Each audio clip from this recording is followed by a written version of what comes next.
to worship or serve the spiritual master. And in this way, we were pleasing Krishna, because Krishna is pleased by that.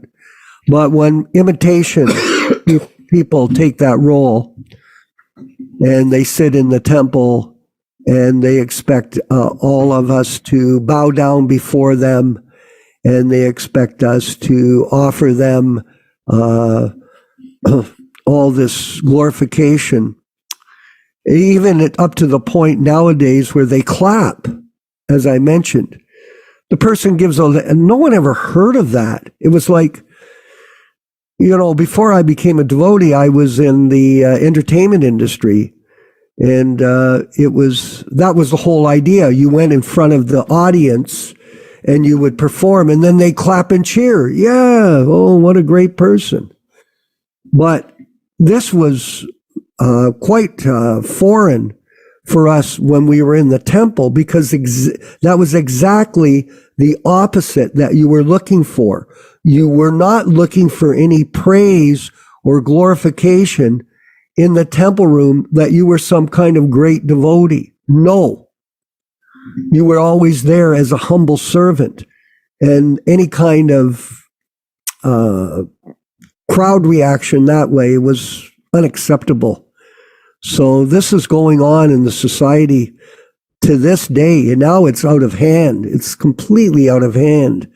And there's all kinds of cheering and glorification of people in front of the deity. In fact, they're up to the point where they chant with their back to the deity.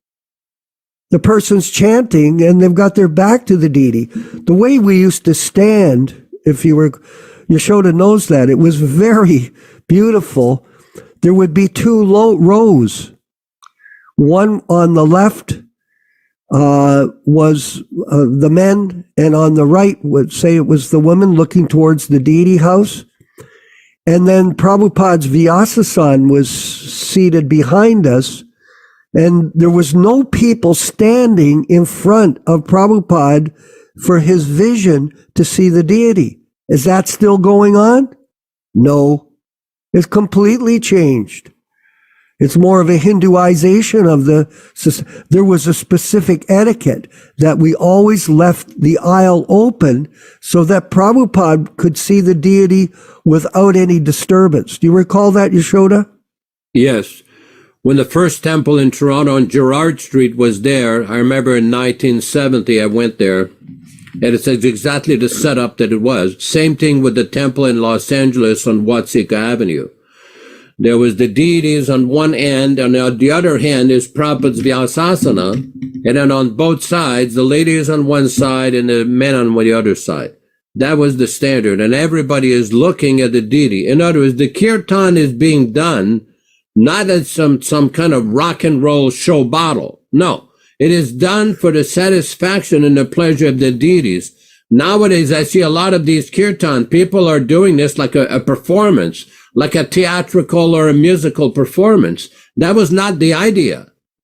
There's no such thing as doing kirtan just for recognition or for show. That's not why we do kirtan. We do kirtan to please Krishna, to please Lord Chaitanya, to please the Panchatattva and Srila Prabhupada. That is the whole point. So this is a very important point which has slipped over the years. And I see, so it's like I keep hammering on this point again. Yesterday I got 3 different videos sent to me by a devotee with 3 different kind of mantras I never heard before. I don't know where they get these mantras. I don't know if they have a mantra factory somewhere where they manufacture these mantras, they invent these mantras. I mean, anybody who's been in India, especially in Bengal or Vrindavan, Radhakund, they know there's a lot of different songs and different mantras and different ways.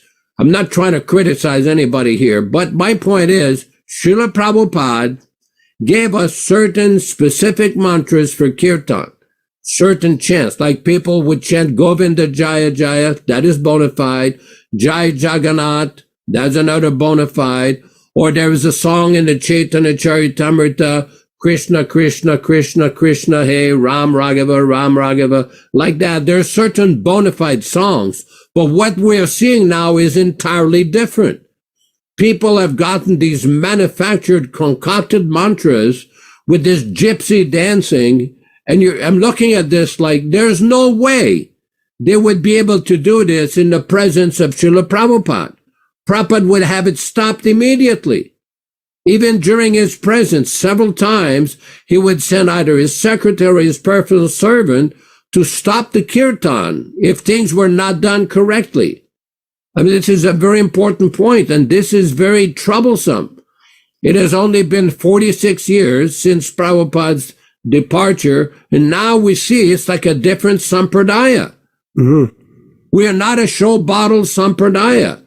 We do this process of kirtan for Krishna, for the satisfaction of Krishna, for the pleasure of Krishna, not to draw attention to ourselves.